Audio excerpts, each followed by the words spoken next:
Exciting times for Avatar fans as we just got the trailer for Avatar 7 Havens. This is the last picture with A.Rahim Khan. And the trailer debuted yesterday at the San Diego Comic Con.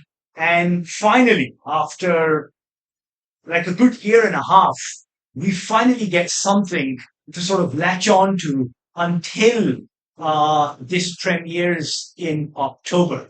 Of course, if you all remember, I did a video about this back in February last year, in which they released a still for Avatar 7 Havens, and of course, it was introducing us to Avatar Pavi, who is, that's her name, right? Yeah, yeah. Who's our new avatar, as well as giving us a very, a brief on what to expect. And, just quickly, after a world-shattering disaster, a young earthbender learns she's the post-Korra avatar. Now seen as a harbinger of doom, she and her twin race to save the Seven Havens while pursued by humans and spirits alike.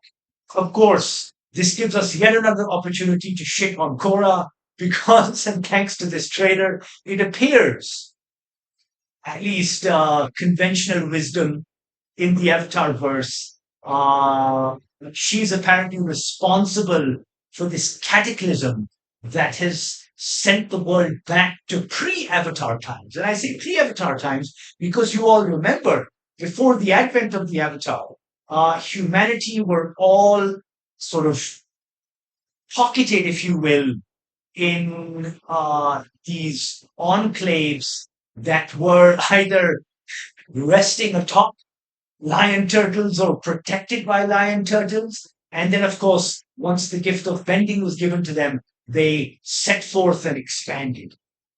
Now it seems humanity has gone back to those very same enclaves. That's the Seven Havens title. And it is all thanks to, and if you pay attention to the trailer, you see that yes, it is environmental, but I would also say there's a fair deal of sort of bad juju, bad spiritual energy that's causing that or caused this environmental collapse or this world-shattering disaster as they describe it. Just look at that, scene where there's like these whirlwinds, but then there's also you also see this gigantic wave of water being thrust at the city, which kind of looks modern, as opposed to the city that we are introduced to, which is called Elora.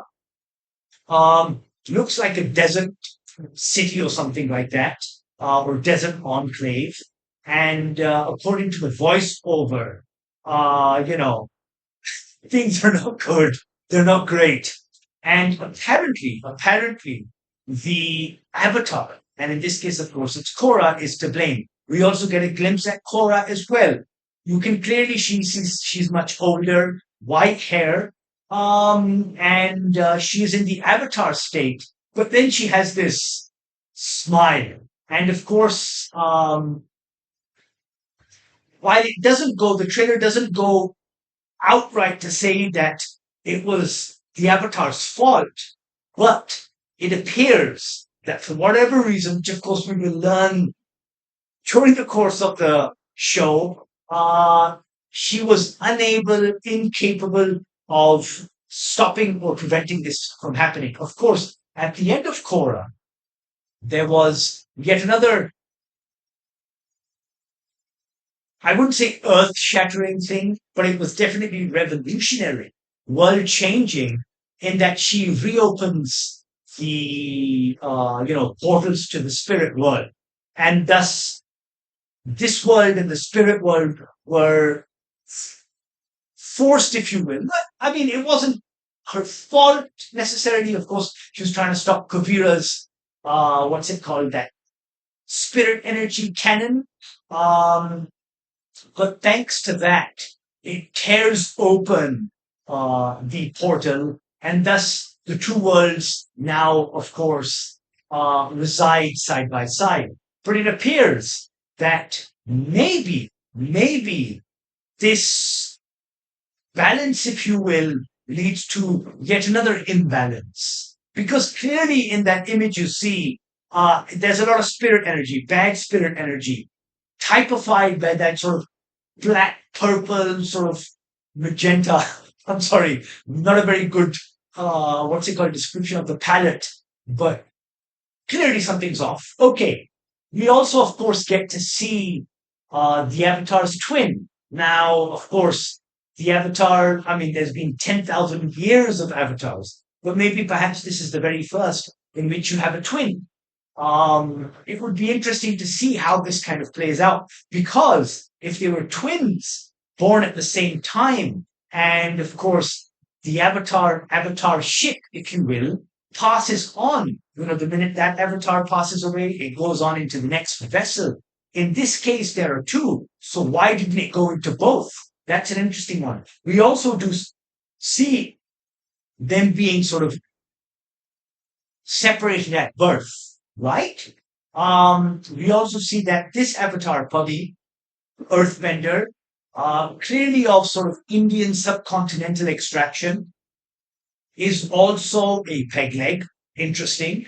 Um, we also see what's it called? We're introduced to, of course, to her. We're introduced to her mentor, if you will. It's not clear if it's a companion or a mentor. Now, I'm not sure if the name is Kai. I may be mistaken, but he's clearly an airbender. And we also see sort of an updated airbender uniform, an updated airbender sigil, if you will. He does not have the tattoo.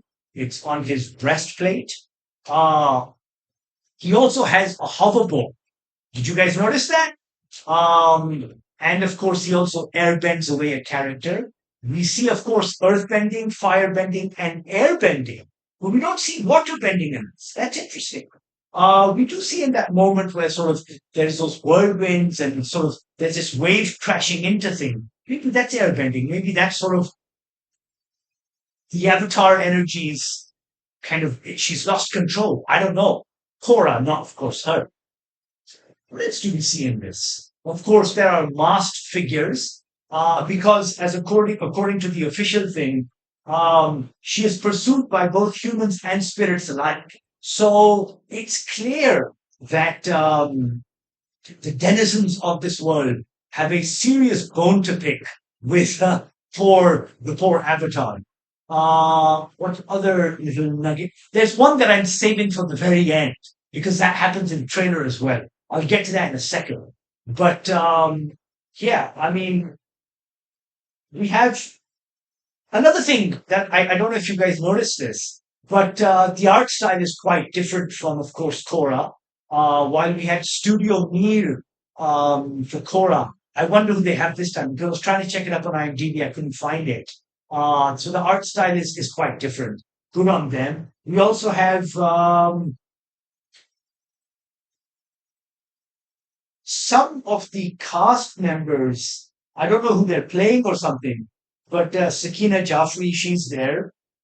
She's an old hand whenever they need to cast like sort of an Indian or a subcontinental. She's also there. There's Sarah Fuzzle, don't know who that is. There's another guy called Darren Barnett who plays Damien. I don't know who he is, who that cast is.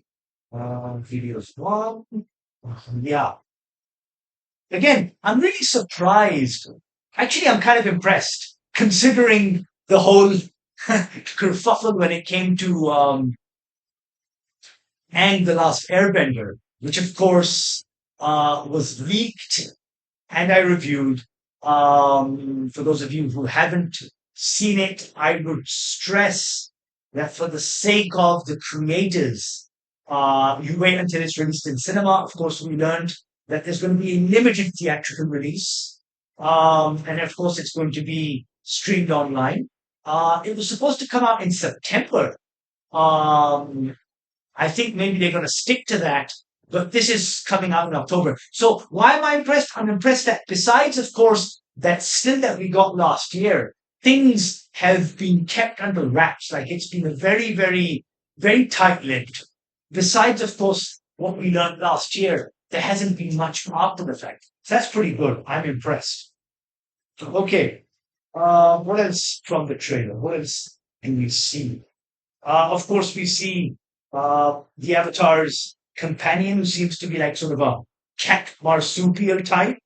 Um, yeah, man. Look, that still. It's definitely there's some sort of avatar, bad spirit energy going on there. A creepy looking Korra. Then, of course, there's the world is destroyed. Um, According to the voiceover, humanity does not want another avatar, but they desperately need him or her. Of course, in this case, it's a her, because apparently they are the only ones who can maybe right this wrong. We do not know.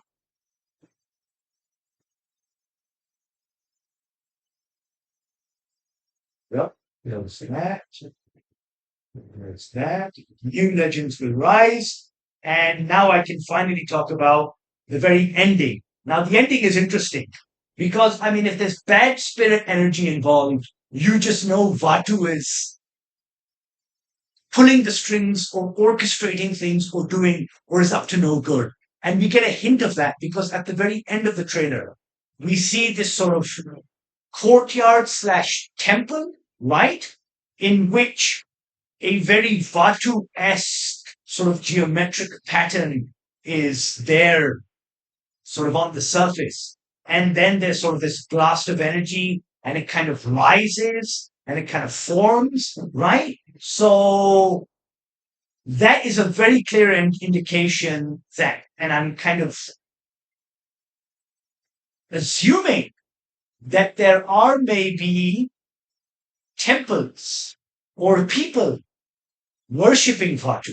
Just a thought, because you can, I mean, if, for example, everyone has turned against Avatar, that means they've turned against maybe Rava.